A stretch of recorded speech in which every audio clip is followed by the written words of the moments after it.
Hey, it's Hollywood Steve. Welcome back to the Hollywood Steve Wrestling Podcast right here on YouTube, guys. Make sure you guys like, share, subscribe, turn on the bell for notifications, and also look for YouTube Shorts on my channel as well, guys. All right.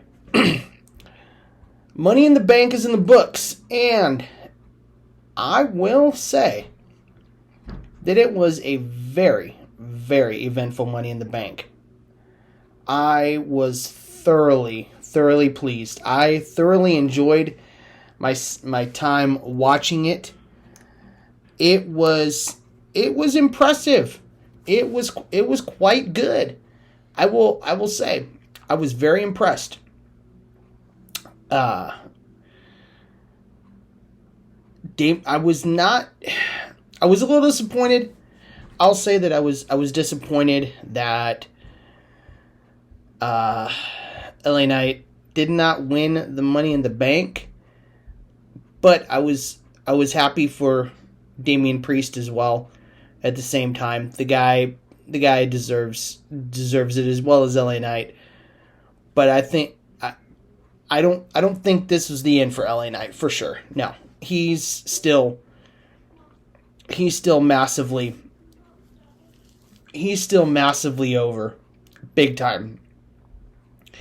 And he's just done it organically, which is so incredible, which is so great. And so LA Knight did not win Money in the Bank, as you guys know. It was Damian Priest, and it's going to be real interesting now to see where things go, because during the Seth Finn match, Damian Priest came out, and it's got really interesting for me, because it looked like he thought about cashing in on Seth, but he didn't, and he just sat and watched the match. But at the same time, cost his Judgment Day partner Finn Balor to lose to Seth again.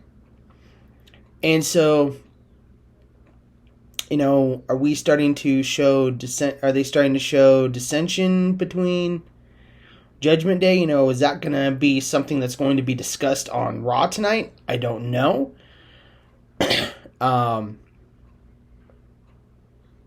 Cody won against Dominic, which we knew was going to happen. And just on a quick side note, I really like what they're doing with Cody. I know a lot of you guys I know a lot of you guys out there are like, why Cody should have won at Mania? Cody shouldn't have lost at Mania. Cody should have won. Yes, I understand and I agree with all that. But if they're gonna do the hard times thing with Cody, I think this is perfect, because then you could, down the road, you could build up again to WrestleMania 40 and then have Cody Roman at WrestleMania 40. Then you have Cody take the title off him, because that's the title that Cody wants. That's the title that Cody's going for. And so, because Cody has said that he doesn't want to chase Seth Rollins' title. He wants the title that Roman has, the original title that Roman has been champion for over 1,000 days. I mean, this record is just incredible. Io Sky wins the Women's Money in the Bank, and already she's the longest reigning Women's Money in the Bank champion in history. Because as you guys know, every Women's Money in the Bank winner has cashed it in that night or the next night on Raw, and have been 100% successful. So there has been a 100% success rate with the Women's Money in the Bank winners. And so that's really cool for Io Sky, and I believe that looks like we're getting a little dissension between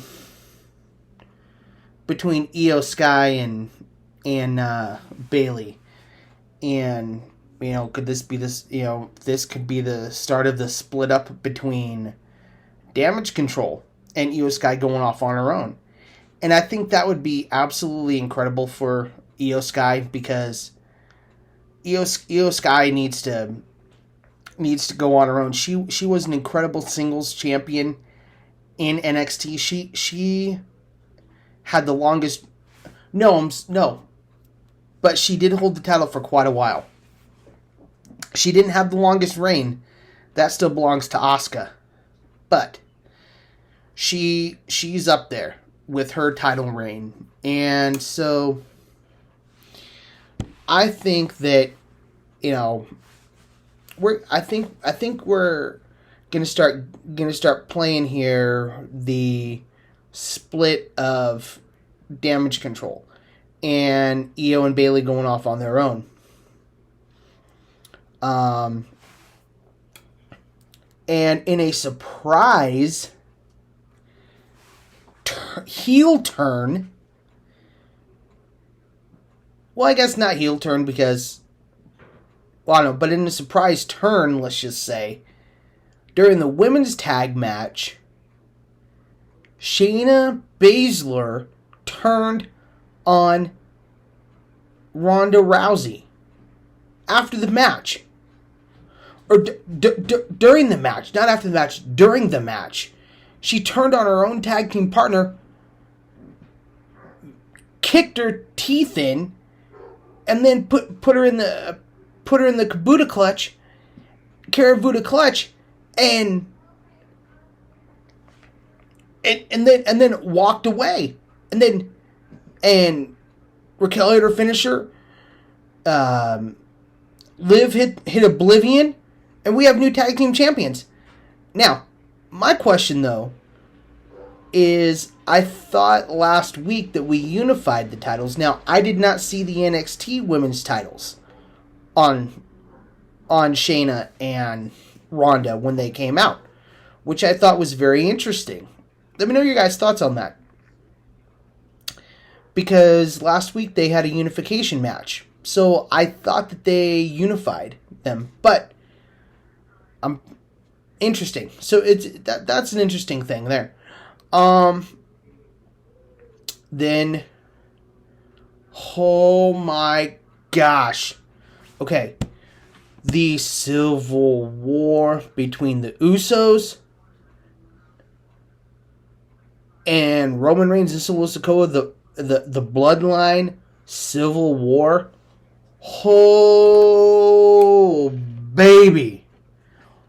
Oh, baby. Talk about an absolute classic match. Okay?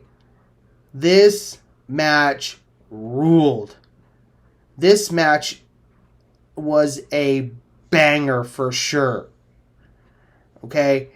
I mean, you had Jay kicking out of the spear.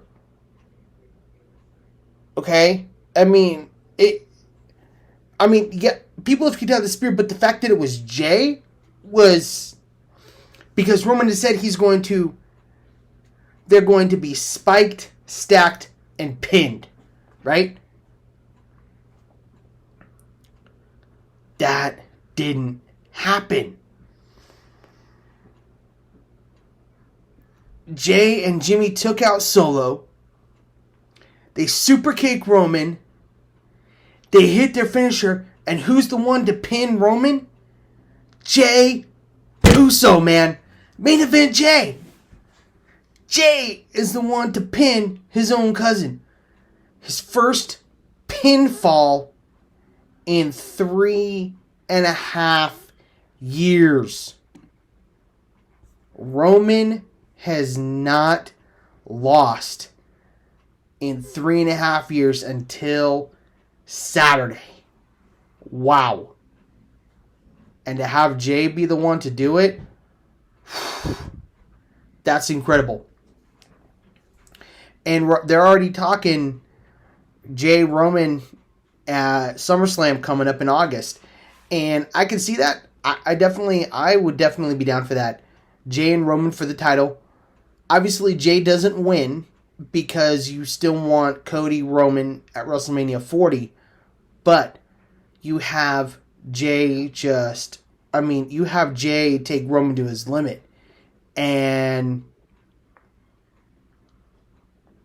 and then you could do Solo turning on Roman. I mean, there's still a number of ways you could go with this story. I mean, up until WrestleMania, you could do a couple of different things with it, and because the story has just been so amazing, incredible, and awesomely told. I'm thoroughly impressed, and so anyway, guys, that, wrestling fans, was a look into what went down at Money in the Bank, and not necessarily what went down, but just kind of my review of Money in the Bank and my quick thoughts. Make sure that you guys like, share, and subscribe to this video, guys. Thanks so much for watching, and remember, when you're Hollywood Steve, it's for life.